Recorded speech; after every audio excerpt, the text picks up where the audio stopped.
अस्सलामु अलैकुम वरहमतुल्लाहि वबरकातुहू अऊज़ु बिल्लाहि मिनश शैतानिर रजीम बिस्मिल्लाहिर रहमानिर रहीम।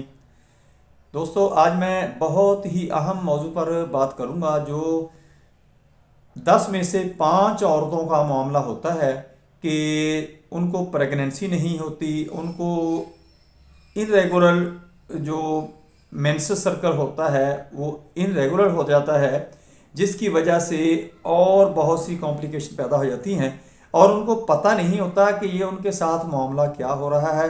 उनके चेहरे के ऊपर, मूंछों के ऊपर बाल आना शुरू हो जाते हैं, हेयर ग्रोइंग ज़्यादा हो जाती है, यानी मर्दाना हार्मोन जो होते हैं वो ज़्यादा पैदा होने शुरू हो जाते हैं। पूरी वीडियो देखें, आपको बहुत ज़्यादा फ़ायदा होगा। ये थोड़ी सी लंबी हो सकती है, लेकिन इसको समझाने के लिए मैंने पूरी डिटेल के साथ आपसे बात करनी है, आपको बहुत ज़्यादा फ़ायदा होगा।